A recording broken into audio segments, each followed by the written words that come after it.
धर्मवीर आनंदीगे प्रतिष्ठान व महाराष्ट्र राज्याचे उपमुख्यमंत्री नामदार एकनाथ संभाजी शिंदे यांच्या माध्यमातून दरवर्षीप्रमाणे यंदाही ठाण्याच्या कोपरी परिसरातील श्री संत तुकाराम महाराज मैदानात श्री अंबेमा चैत्र नवरात्र उत्सव 2025चं आयोजन करण्यात आलंय।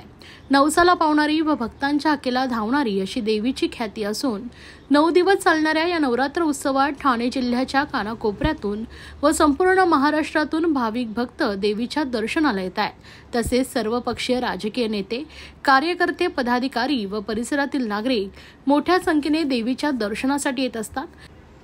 9 दिवस चालणाऱ्या या उत्सवानिमित्त विविध मनोरंजनात्मक तसेच धार्मिक व सामाजिक कार्यक्रमाचं आयोजन धर्मवीर आनंदीगे प्रतिष्ठान व महाराष्ट्र राज्याचे लाडके उपमुख्यमंत्री एकनाथ शिंदे यांच्या माध्यमातून आयोजित करण्यात येत आहे। या चैत्र नवरात्र उत्सवाला भाविकांचा उत्स्फूर्त असा प्रतिसाद लाभतोय, तर देवीच्या दर्शनासाठी अलोट गर्दी पाहायला मिळते। काल या चैत्र नवरात्र उत्सवानिमित्त देवीचं दर्शन घेण्यासाठी यूट्यूब व इंस्टाग्रामच्या माध्यमातून महाराष्ट्राच्या घराघरात पोहोचणारी तृतीय पंथीय पूजा शर्मा खास आकर्षक ठरली आहे। काल 4थ्या दिवशी या कार्यक्रमात मंगेशकरांचे देणे या शीर्षकाखाली लता दिदी, आशा दिदी आणि कुटुंबियांची सांगीतिक सफर सादर करण्यात आली। सदर कार्यक्रमात एकाहून एक अशी सुरेल गाणी पेश करण्यात आली। या कार्यक्रमाला लता एकनाथ शिंदे, प्रकाश शिंदे, प्रवक्ते राहुल लोंढे, डॉक्टर जे.बी. भोर, महेश गायकवाड, शिवसेनेचे माजी नगरसेवक तसेच माजी नगरसेविका व इतर मान्यवर भाविक भक्त मोठ्या संख्येने उपस्थित होते। अहमदाबादवरून त्या परवाची फ्लाईट होती, त्या आज करून आली। त्यांना माझ्या खूप खूप शुभेच्छा आणि खूप आनंद मला झाला, खूप आनंद झाला।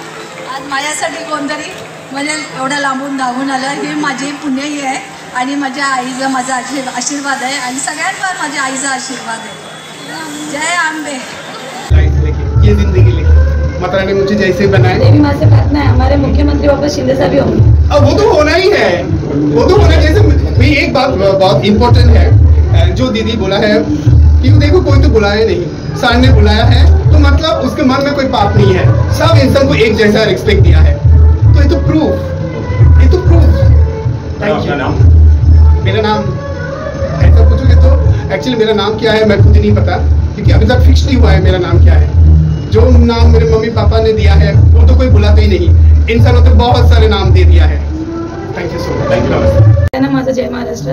आणि तुम्ही पाहू शकता, आम्हाला सांगण्यापेक्षा तुम्ही बघताय की दरवर्षीप्रमाणे म्हणजे यंदाचा हा 14वा वर्ष आहे आणि 14व्या वर्षातनं म्हणजे मला वाटतं की दरवर्षी बाईंनी म्हणजे आपले शिंदे साहेबांनी, आपले लाडके उपमुख्यमंत्री यांच्या म्हणजे मार्गदर्शनाखाली आम्ही जेही कार्यक्रम इथं राबवतो, आज त्यांच्या आदेशानुसार इथं जेही कार्यक्रम तुम्ही बघू शकता की वाढत आहेत, त्याप्रमाणे भक्तांचं देखील प्रोत्साहन वाढतंय आणि ते देखील या प्रोत्साहनाकरता इथं खूप लोक म्हणजे काल मंगळवार होता, देवीचा वार होता, भक्तांचा इतक्या प्रमाणात गर्दी होती की आम्हाला ते हँडल करता आलं नाही आणि आज देखील म्हणजे वेगवेगळ्या सांस्कृतिक कार्यक्रम आहेत, त्याप्रमाणे भक्तांची गर्दी आणि याप्रमाणे बाईंसाठी म्हणजे सगळेच आमच्या सगळ्यांकडनं देखील आणि या भक्तांकडनं पण तुम्ही पाहू शकता। तुम्ही कोणाचे स्टेटमेंट जर घेतलं की आपले मुख्यमंत्री आधी होते, आता उपमुख्यमंत्री आहे, तर त्यांची सगळ्यांची इच्छा आहे देवीकडे की येणाऱ्या पुढच्या वर्षीला म्हणजे येणाऱ्याच वर्षीला आपले शिंदे साहेबच परत मुख्यमंत्री आहेत, ही भाविकांची इच्छा आहे। लता वहिनी रोज येतात तुमच्यामध्ये मिक्स होतात, कसं वाटतं? लता वहिनींबद्दल सांगायचं तर मला हे सांगायचं आहे का लता वहिनी म्हणजे आजपर्यंत आम्हाला कधीच असं जाणवलं नाही की ते कधी आमदार, कधी नगरसेवक, कधी मुख्यमंत्री यांचे मिसेस होते।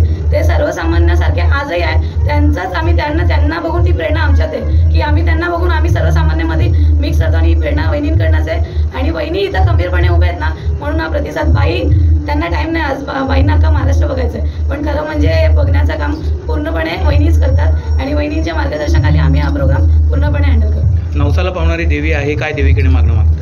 आमची देवीकडनं हीच मागणी आहे, भक्तांची तर सगळी मागणी आहे, सगळ्यांची मनोकामना पूर्ण व्हावी हीच देवीसाठी प्रार्थना करतो आणि आमची सगळ्या भाविकांची म्हणजे आणि सगळ्या स्थानिक लोकांची आणि सगळ्यांची मागणी आहे की पुन्हा आम्ही या महाराष्ट्राचे मुख्यमंत्री माननीय श्री एकनाथ शिंदे साहेबांनाच बघत बस। हॅलो, मी शुभांगी अशोक नवले, इथे हरिओम नगरमध्ये राहते। मी दरवर्षी इथे येते, मला इथे येऊन खूप आनंद होतो, मन प्रसन्न होतो। इथे जेव्हा हवन चालतं तेव्हा मी हवनला सुद्धा येते, मला फार बरं वाटतं। तर काय सांगाल, कसं काय वाटतं इकडचं? माझं नाव प्रियांका आहे, प्रियांका भाटिया, आणि दरवर्षी येते तसं, पण यावेळेस अरेंजमेंट आणि खूप छान वाटतंय, अगदी वेगळं आणि खूप वेगळ्या आणि दरवर्षीपेक्षा वेगळ्या यांनी केलेलं आहे. सो म्हणून खूप प्रसन्न आणि खूप छान वाटतं इकडे येऊन. तसं तुम्हाला काय आवडलंय? आवडलं हे जे आता म्युरल्स बनवले आहेत किंवा जी इन्फॉर्मेशन दिली आहे ना, ते खूप छान लिहिले त्यांनी. लाईक ना प्रत्येक ह्याच्यावरती अवतारावरती त्यांनी एक एक त्याचं एक्सप्लेनेशन दिलेलं आहे. ते खूपच छान आहे. ते आधी मी बघितलं नव्हतं, एवढ्या वर्षात कधी बघितलं नव्हतं. So it's very nice.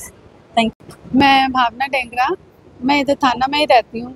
ये हर साल बहुत सालों से मैं देख रही हूँ, ये माता का यहाँ पे अरेंजमेंट करते हैं, बहुत अच्छा होता है। ये ऐसे लोगों की एक्साइटमेंट बहुत होती है यहाँ पे, बहुत पॉजिटिव वाइब रहती है यहाँ पे, बहुत अच्छा लगता है यहाँ पे आके थोड़ा टाइम बैठना, फिर माता के दर्शन करना।